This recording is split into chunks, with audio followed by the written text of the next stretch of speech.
Hi everyone, it's Space Bat. So, I just finished watching the Loki show. I didn't get to watch it during its premiere on Wednesday. I was busy, but I was glad I waited until I was actually able to sit down and really pay attention because there was a lot of great things, and I really have hope for this show to be a really good one. I really enjoyed WandaVision. I enjoyed some parts of The Falcon and the Winter Soldier. Wasn't completely sold on it 100%. But so far for the Loki episode, it's already had the most views than the Falcon and the WandaVision have had. So I know this show's going to do very well. I saw a meme that said that Loki may not be shown in the new Thor movie, Love and Thunder. So who knows? That could be a rumor. That could be something said to deter us away from everything. But anyway, I totally expected the show to be different from what I viewed, which I think was a great take. I'm glad that it wasn't what I expected it to be. And I feel like as this show gradually goes through, there's this deeper meaning that you begin to see. And you know that because of this, it's going to add a lot of more emotions and depth into the whole Marvel universe, I feel like. So as you see, Loki grabs the Tesseract, he pops into the Gobi Desert, he thinks he's scot-free. And then these TVA agent shows up and he does his speech, as famously Loki loves to do is give his speeches. He loves to talk because he loves attention. He wants everyone's focus. And of course, the agents just scoff and they throw that band around his neck. And she drags him through that portal door and they end up at that facility. And when the guy takes the Tesseract, he laughs and says, "This is weird." So you already begin to see that, okay, they're unaware maybe at the moment of the Tesseract's meaning. And you think maybe, and how he just casually takes it from him. So you think, okay, he better be careful because this thing has caused, a lot of havoc. So then you see him take so you see him move on. And what's funny is there's a stack of papers there that Loki has to sign of every word he's ever said, which, because Loki loves to speak, which it does say this, which Mobius says, played by Owen Wilson, that he loves to speak. He loves words. And so you definitely think that stack should be bigger, but maybe it was just a small stack just for that moment for him to sign. But you see him move on and you see this person get disintegrated and you think, these are barbaric people because who would just disintegrate someone? But then it goes off to explain that, because they kept calling him a variant, that a variant is someone who takes off from the main timeline. And, back in, I guess, the beginning of the universe, there was tons of different timelines, and these three gods got together, and they decided just to make one solid timeline. From there, I'm sure the TVA was founded, and then anytime there was a variant, someone jumping off that original timeline and creating a new one, the TVA agents would arrive and take them in.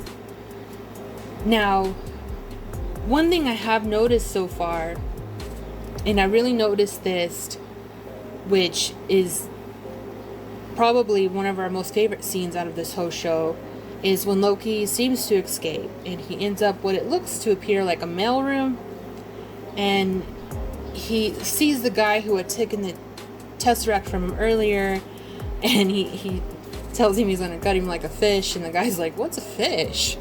Which was pretty funny. But then he opens up the drawers and he sees all of the Infinity Stones. And when you see them, even as a viewer, you feel what Loki's feeling, like, oh my gosh, they're all right here. But then you realize when the guy says, oh yeah, some people use these as paperweights, you think to yourself, they don't really understand, do they? They don't understand the deeper meaning of what these stones mean. And to them, it doesn't work there. And you would think the time stone would work there, correct? But it doesn't. So, these people,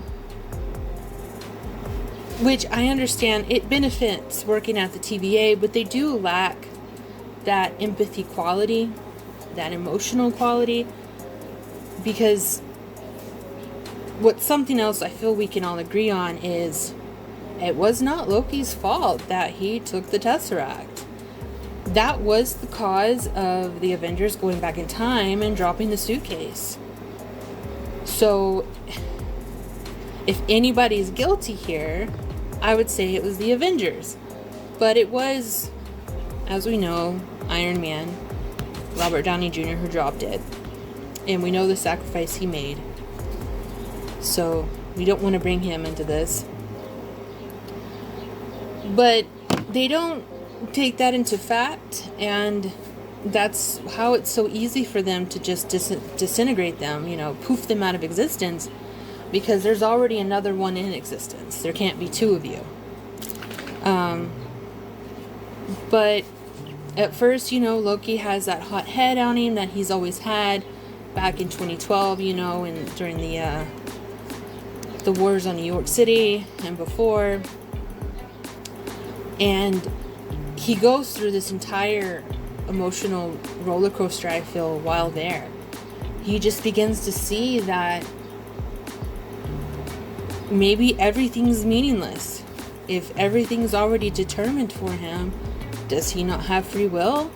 And who's determining this for him? And, and then he sees his future. He sees, there's the little TV that shows him everything that there is to be. And everything that there was, and he sees his mom, and his mom is a trigger for that humane part of Loki. And we see him settle down and actually begin to listen to what Mobius has to say.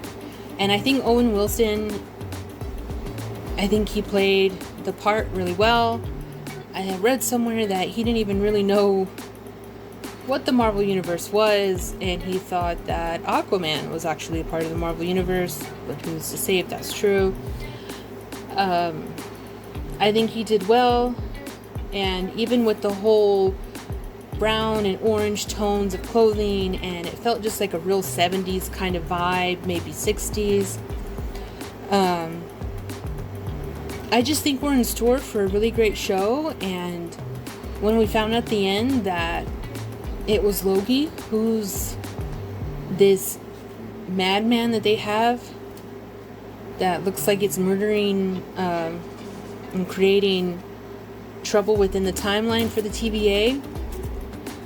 I have a suspicion that it could be Sophia, who's the female version. So that brings into a lot of other questions too. Is that Loki who's come from another timeline? Is that another one of Loki's variants? I know this all will be answered, so I'm excited to, wait and continue to watch and get those questions answered. But the one thing that I am kind of sad that a lot of people are taking from this show is the fact that he wrote fluid on his application. Well, it's not an application, sorry. His certificate of who Loki is with his name and everything.